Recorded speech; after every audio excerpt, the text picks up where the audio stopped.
Welcome to Palace Insider, where whispers turn into revelations and every headline has a heartbeat. The sun was blazing over Beverly Hills, and it was exactly 3:41 p.m. on February 7, 2026, when the air on North Rodeo Drive shifted from calm luxury to pure tension.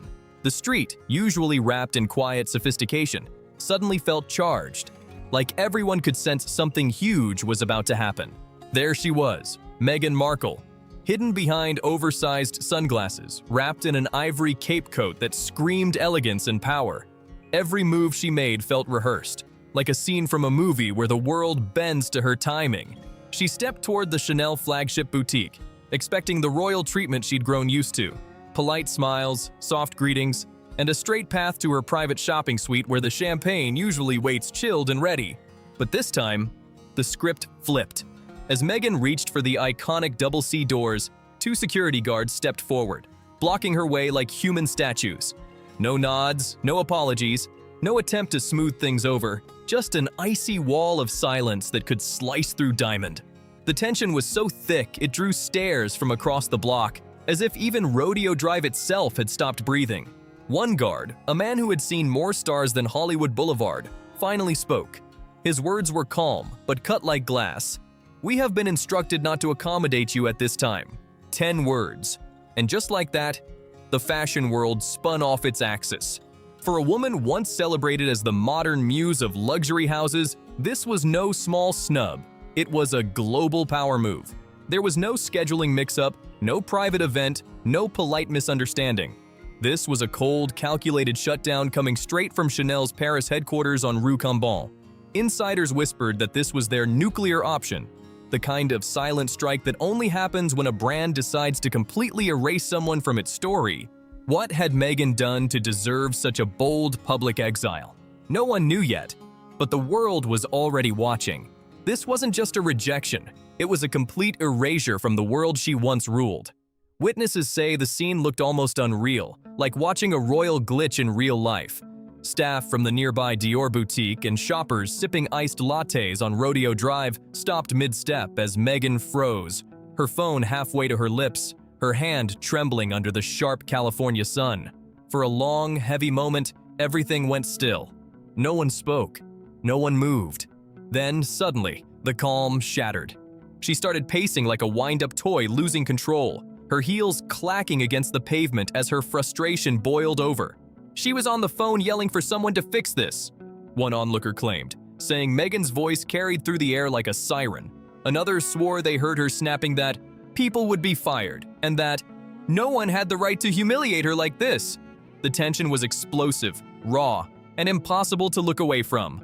Barely 20 minutes later, a black SUV screeched to the curb, and Prince Harry stepped out, his face pale, his jaw clenched so hard you could see the muscles working.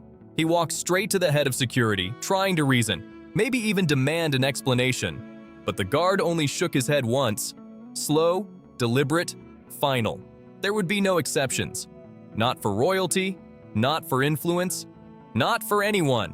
By then, the cameras were already rolling, 3 bystanders filming from different angles, catching every second of the 12-minute standoff that would soon explode online. What the world saw wasn't just a closed door. It was a symbolic exile. The velvet rope wasn't just pulled away. It was electrified, sealing off an empire that had once adored her. Behind those polished glass doors, the decision had already been made. A secret dossier had landed on Bruno Pavlovsky's desk days earlier, and his signature sealed her fate. For Meghan Markle, this moment wasn't just a bad day in Beverly Hills. It marked the chilling start of her fall from Paris's most powerful inner circle. The gates weren't just closed, they were locked for good. By this point, the story was no longer in Meghan's control. What unfolded on North Rodeo Drive was just the spark visible above ground. The real explosion had been rumbling deep beneath Paris months earlier. That public snub wasn't spontaneous. It was the aftershock of something massive that had already shaken the limestone corridors of Chanel's headquarters. To grasp why one of the most iconic fashion houses on earth would dare to humiliate a Duchess in broad daylight, we have to step into the shadows of Chanel's most secretive department, the Brand Integrity Unit. Inside those guarded walls, this was no emotional reaction or last-minute call. It was the final act of a calculated decision. Whispers say a classified dossier, thick with reports and transcripts, circulated among top executives. It was so severe, so explosive, that insiders had nicknamed it the nuclear file. Every page reportedly detailed concerns, alleged breaches of trust, and moments that made even seasoned Paris insiders raise their eyebrows. The fallout began nearly 14 months before that infamous Beverly Hills moment, December 5th, 2024, to be exact. Meghan had arrived at the Chanel atelier in Paris, supposedly for a private cultural visit, something her team spun as a creative collaboration. But according to 4 former staffers who were there, the energy in the room turned icy fast. She didn't walk in like a guest or even a star client. She entered like she owned the place. Witnesses claim she asked to see confidential sketches for the upcoming 2025 Métier d'Art collection, a request that is strictly off-limits to outsiders. When the archivist hesitated, unsure how to respond, Meghan allegedly began offering design critiques on the spot. Sources say she told them the brand needed to let go of its French stiffness if it wanted to connect with a modern, empathetic audience. The comment reportedly stunned the atelier. People exchanged glances, unsure if she was joking or challenging the very DNA of Chanel itself. That moment, quiet but cutting, would later be marked as the beginning of the fracture, a clash of ego, culture, and control that no one in Paris would forget. Then came the moment that stunned the entire atelier into silence.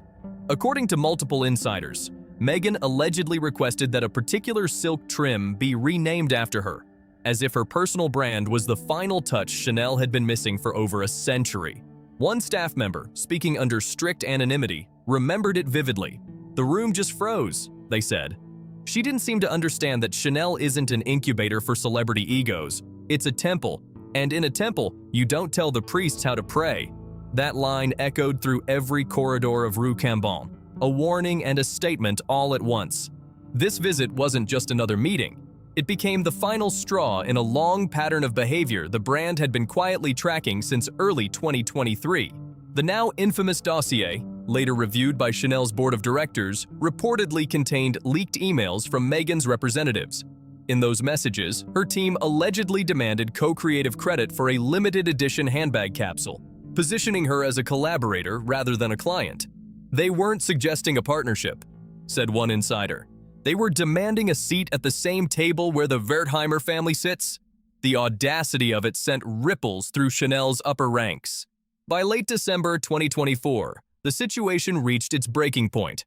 Bruno Pavlovsky, Chanel's powerful president of fashion, personally signed a formal motion labeled RET, Retreat Definite AIF, the brand's ultimate disciplinary code. Insiders described this as Chanel's version of the final cut, a permanent and public withdrawal of recognition. This measure is almost never used and only applies to those believed to have breached intellectual trust or created a PR contamination risk to the house's image. The decree was absolute.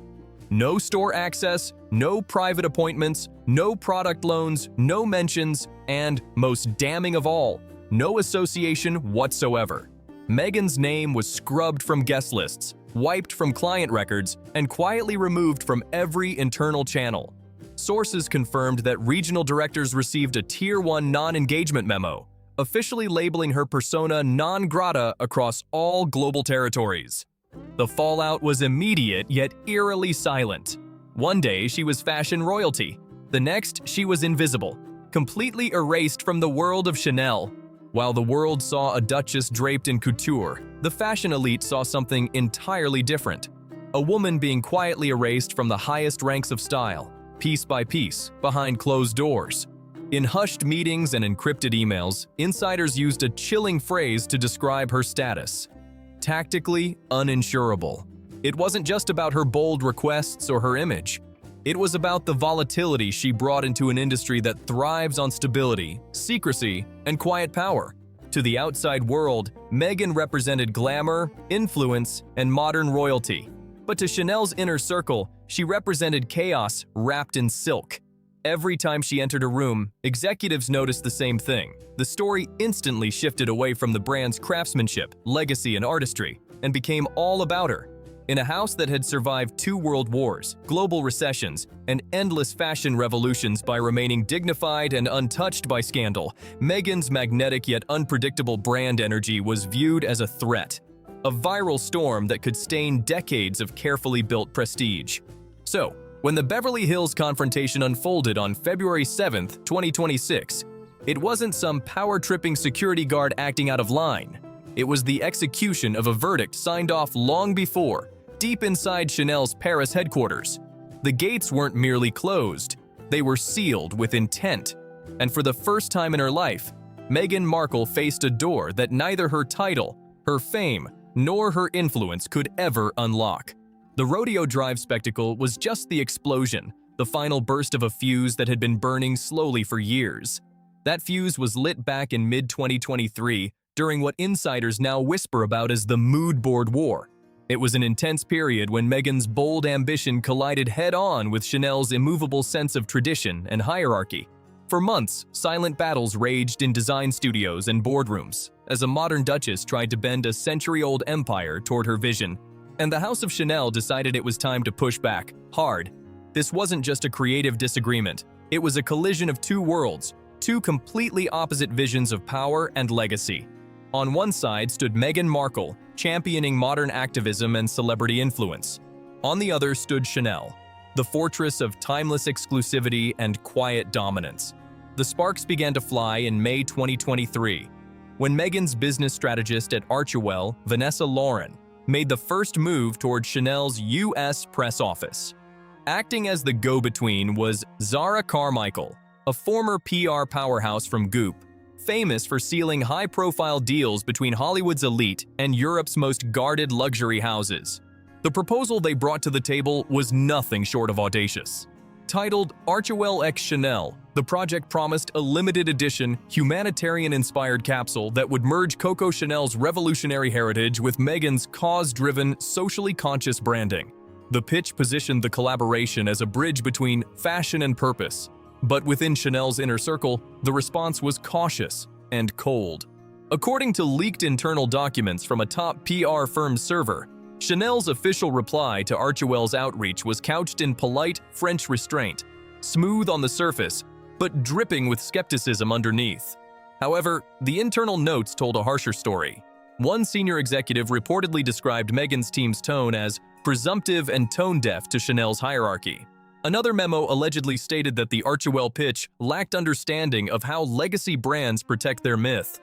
Still, despite the flashing red lights, Chanel agreed to a formal presentation, set for June 14, 2023, inside a sleek private conference room overlooking Central Park in New York City. What happened in that room would later be remembered as the moment the bridge officially caught fire. Meghan walked in, dressed in a tailored power suit, radiating confidence, and carrying a digital presentation titled Reimagine Chanel, From Exclusivity to Empathy. Even before she spoke, the title alone was enough to make executives shift uncomfortably in their seats. For a house built on secrecy, scarcity, and prestige, her idea of turning Chanel into a brand of emotional inclusivity felt like sacrilege. That meeting didn't just challenge a business model, it shook the very foundation of what Chanel stood for. For the Chanel executives in that room, empathy as a branding tool wasn't visionary, it was blasphemy. According to 3 individuals who attended the meeting, Meghan's sleek presentation was less a proposal and more a manifesto wrapped in PowerPoint slides. Every creative suggestion carried an edge that felt like a demand. She pitched a line of silk accessories where the legendary interlocking double C logo, a symbol untouched for over a century, would be altered or at least shared with a new floral emblem representing Archewell. To the Chanel purists in the room, it was like asking the Mona Lisa to smile wider for Instagram. Meghan argued that the brand needed to evolve, to connect with a younger, socially aware generation that values empathy and activism over old money prestige. Her confidence filled the room, but so did the tension. Then came the moment that broke the calm entirely. The topic shifted to a proposed line of eco-conscious handbags, meant to signal a new ethical era for Chanel. Meghan revealed the collection's crown jewel, the flagship piece she wanted to name the Diana. That's when a Chanel legal representative, maintaining their composure, asked the obvious question: Had she received formal permission from the Spencer estate or the royal collection to use Princess Diana's name for commercial purposes? According to sources, Meghan paused, then slowly leaned forward and said in a measured, almost defiant tone, "I carry her legacy in my marrow. I do not need a license to honor my own mother-in-law." The silence that followed was absolute. One attendee described the moment as a collective freeze, like watching a sacred boundary being crossed. To Chanel's executives, it wasn't just about branding anymore. It was about heritage, the very soul of French couture. In their world, heritage isn't reimagined. It's preserved like art in a vault. Within days, the disagreement had escalated beyond repair. 1 week later, in late June 2023, a mood board allegedly created by Meghan's Archewell design team leaked online, setting the fashion internet ablaze. The images showed Princess Diana in vintage Chanel suits, juxtaposed with black and white photos of Meghan in similar poses, an eerie mirror effect that blurred homage and self-comparison. What was meant to be a creative concept instantly morphed into a public relations wildfire. Private fashion forums lit up with speculation, and soon gossip sites picked it up, framing it as a battle of legacy versus ego.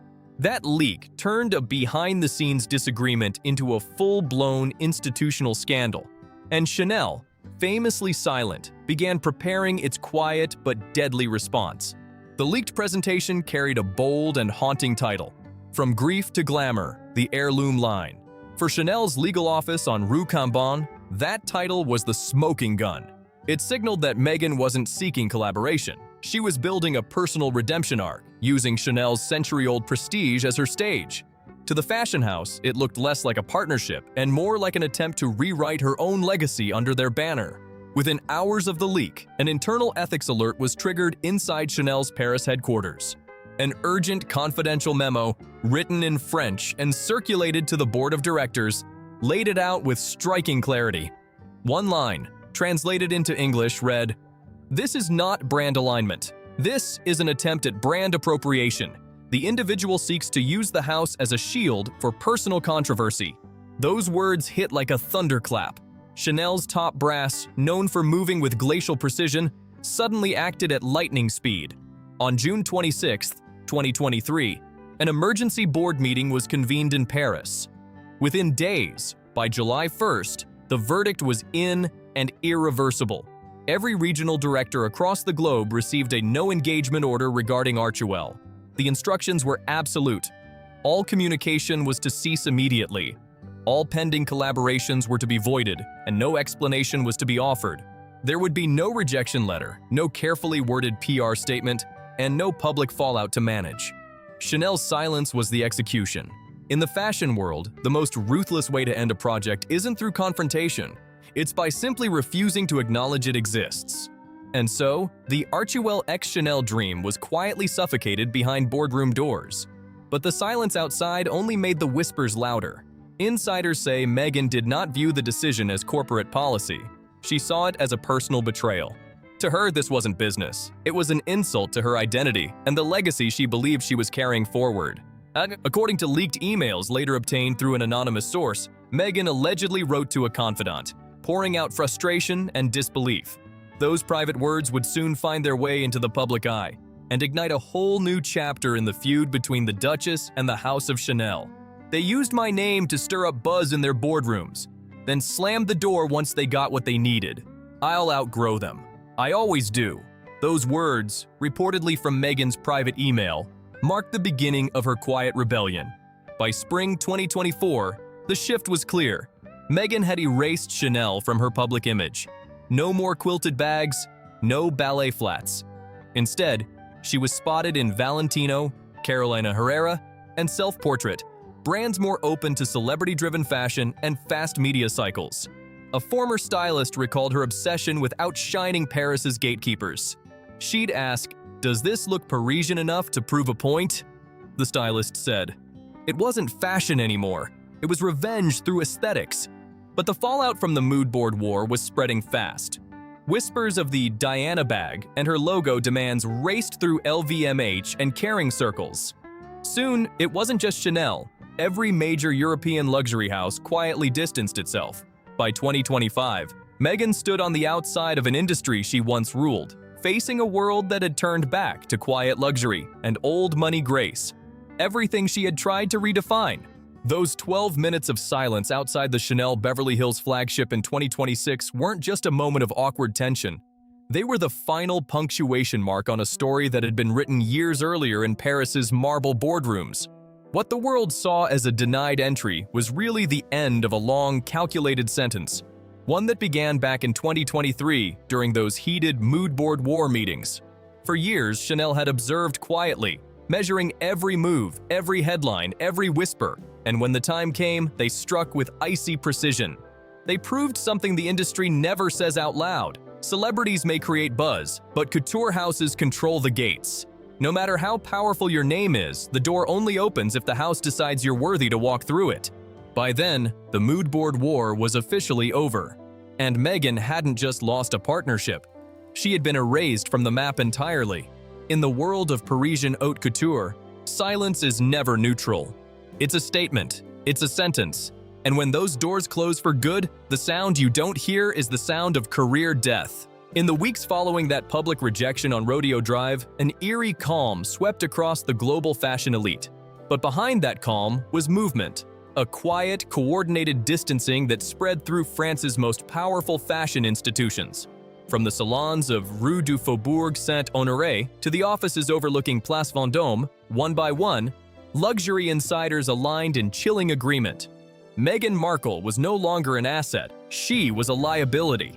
According to exclusive intelligence from a senior industry source, a private roundtable took place on February 9, 2026, just 2 days after the Beverly Hills incident. The meeting was reportedly hosted by a leading figure within the Comité Colbert, the secretive, ultra-elite organization that unites France's most prestigious luxury houses under one discreet umbrella. Inside that meeting, the message was clear: protect the sanctity of the houses at all costs. And for Meghan Markle, that meant one thing: the world of high fashion had officially turned its back for good. The guest list for that private roundtable read like a global luxury summit. Representatives from LVMH, Dior, Givenchy, Louis Vuitton, Kering, Balenciaga, Saint Laurent, Bottega Veneta, and of course, Chanel itself. Though no official record was ever released, a leaked summary exposed a plan executed with surgical precision. Their collective decision was direct. Meghan Markle was to be erased from the system. Her name would vanish from guest lists, showroom rosters, and influencer databases. The internal reasoning was blunt: PR contamination risk. In a world where one viral scandal can cripple a century-old legacy, Meghan's unpredictable, headline-driven persona was seen as a contagion luxury. Brands couldn't risk hosting. While Chanel had delivered the public blow, the rest moved swiftly in silence. Dior, once rumored to be courting Meghan for a major ambassadorship, sent out a quiet directive: no garments, no press invites, no contact. Even Givenchy, the house behind her 2018 royal wedding gown, quietly froze communications. The message across Paris, Milan, and London was unmistakable: the Duchess was out, completely. Givenchy chose a path of quiet detachment. While refusing public comment, a source close to the creative team confirmed the new direction. We're focused on emerging voices and timeless craftsmanship, not recurring controversies. The source added, the 2018 wedding is part of our history, but not our future. The distancing soon intensified. Balmain reportedly scrapped a planned digital campaign featuring Olivier Rousteing in conversation with Meghan, a project themed around digital feminism. It was canceled just 4 days before filming, with an insider admitting, every talk turns into her grievances, not the clothes. We sell a dream. She sells a struggle. Those don't mix. By February 2026, Meghan's name had quietly turned toxic across the industry's most exclusive contact lists. Behind every runway and showroom sits an unseen network of publicists, agents, and stylists guarding the front rows. And now, her name triggered hesitation. One top European stylist confessed, when her name comes up, there's a pause, then a polite change of subject. The silence had evolved into a system, and Meghan Markle was no longer on the guest list of fashion's inner circle. In fashion circles, that silent pause had one meaning: do not ask again. It was professional ghosting on a global scale. The fallout became undeniable when the Paris Fashion Week invite list for March 4th to 11th, 2026 circulated among top media. Meghan Markle, once a front-row fixture beside the world's most powerful editors, was nowhere. No Dior, no Schiaparelli, no after-parties at La Réserve. For a woman whose image thrived on access, the freeze-out was a spectacular fall from grace. Still, Meghan's team at Archewell tried to fight back. Leaked reports show her PR agency, Elmire Strategies, launched a frantic campaign between February 8th to 10th, pitching reconciliation stories, eco-luxury angles, a podcast with Stella McCartney, even a TED Talk titled Reclaiming Creative Space. But the response was ice-cold. Editors politely declined, wary of the chaos her name carried. One senior French editor summed it up bluntly. "We're not judging her politics, we're judging her volatility. She enters a room, and the oxygen leaves it." By mid-February, the narrative had shifted. The French press wasn't curious anymore. It was critical. Meghan Markle had gone from muse to warning. Le Figaro captured it perfectly with a biting headline: "The silence of Chanel, more powerful than words." Even Vanity Fair France, once one of Meghan's strongest allies, turned on her, writing that she had confused disruption with dominance and reminding readers that couture does not bend to ego. The global freeze of 2026 exposed a sharp truth about power. In America, fame thrives on noise and virality. But in Europe, fashion's authority lives in discretion, heritage, and quiet exclusion. By closing their doors, Paris's houses weren't just rejecting a celebrity. They were defending an ecosystem built on control and legacy. As one veteran insider put it, "In this world, doors open silently. When they close, they echo." And by mid-February, every door in Paris had echoed shut. The Duchess, once welcomed as a muse, was now locked out of the fortress she thought she could command. Refusing to fade, Meghan turned to her familiar playbook: lawyers, PR memos, and narrative spin. But for the first time, her tactics hit an impenetrable wall. The Paris establishment had spoken its final word: silence. On February 8th, 2026, just one day after the Beverly Hills standoff, Meghan's attorney, Jonathan W., reportedly convened an emergency call with senior partners at Levine and O'Donnell, a powerful New York litigation firm. The mission, internally dubbed Project Salvage, was to explore a possible defamation or discrimination suit against Chanel, framing her exclusion as a violation of the Unruh Civil Rights Act. But the legal plan collapsed instantly. Multiple legal experts, including a former California Superior Court judge, reviewed the claims and called them evidentiary ghosts. Simply put, no law forces a private luxury house to serve a public figure. By February 10th, the lawsuit was shelved quietly. Still, Meghan's team wasn't ready to let go. That same week, at 11:17 a.m. on February 9th, Archewell's communications director, Nadia Campbell, sent an email to over 40 media contacts titled, "An Ongoing Pattern: Women of Color in Luxury Spaces." The leak aimed to shift the narrative, turning the Chanel freeze into a broader story of systemic exclusion. It was a bold pivot from courtroom to headlines, and the opening move in Meghan's PR counterstrike.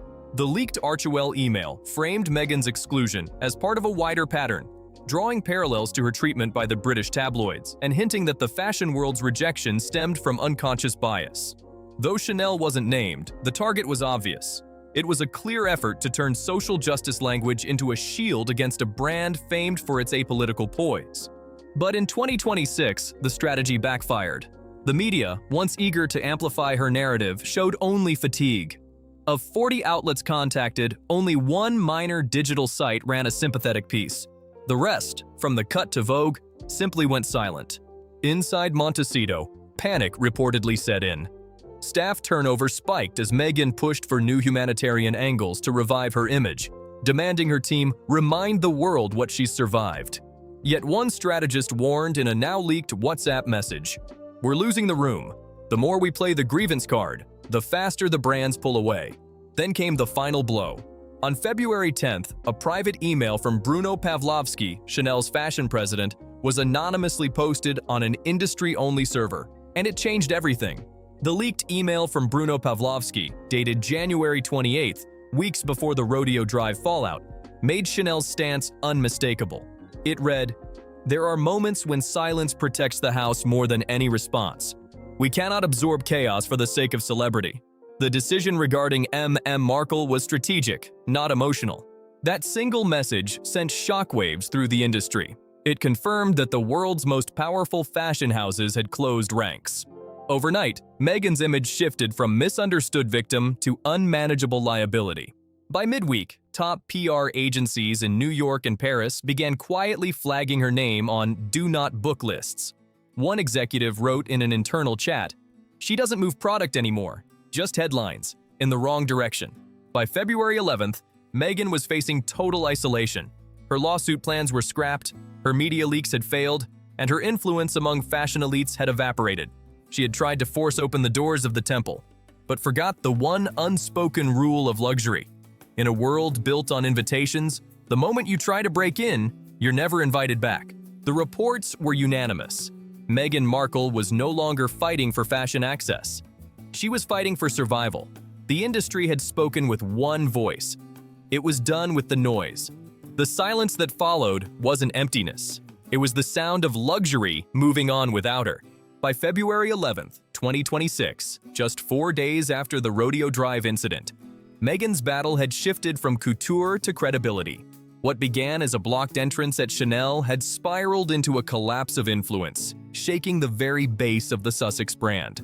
In Montecito's private compounds and Hollywood's glass offices, the message was unmistakable. Meghan was no longer an asset. She was a warning. Senior insiders at multiple streaming platforms confirmed that the Chanel fallout triggered a wave of second thoughts across the entertainment world. Archewell Productions, once poised to sign a lucrative documentary deal exploring royalty and fashion, suddenly stalled.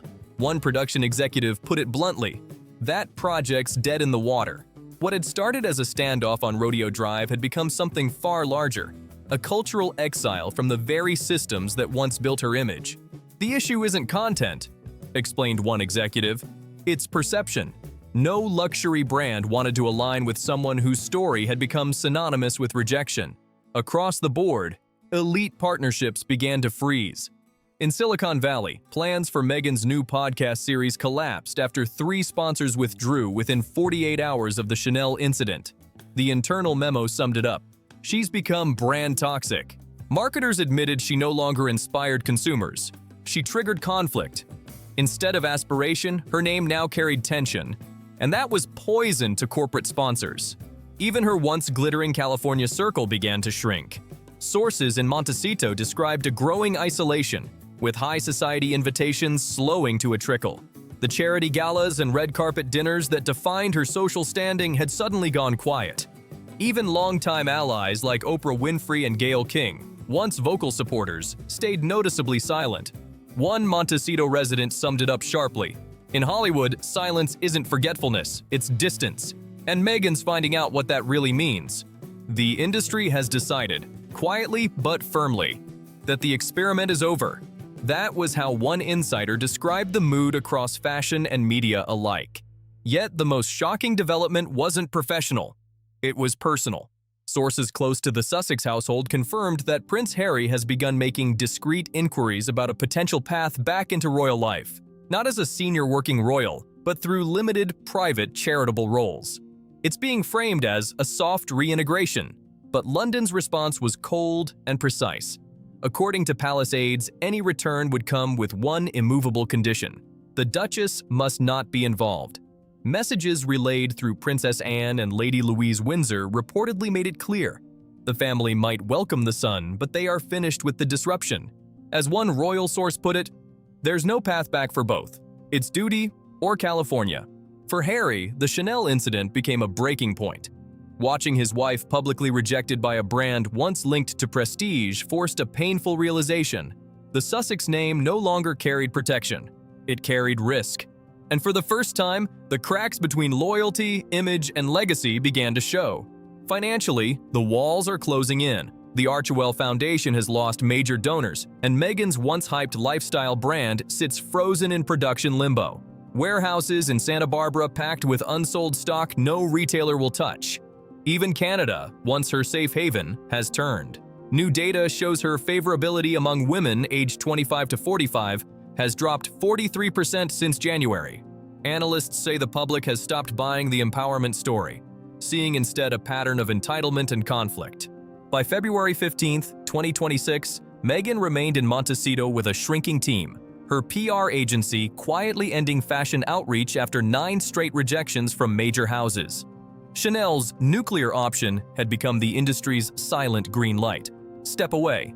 And so, in the world of high-stakes branding, silence became the verdict. On the evening of February 10th, a photo of Chanel's Paris flagship circulated privately. A gleaming window, a single placard reading, "Entrée sur invitation," entry by invitation only. It was the final word, the gates closed, the legacy untouchable, the silence permanent. If you found this investigation eye-opening, like, comment, share, and subscribe for more stories inside the world's most exclusive circles. See you on the next one.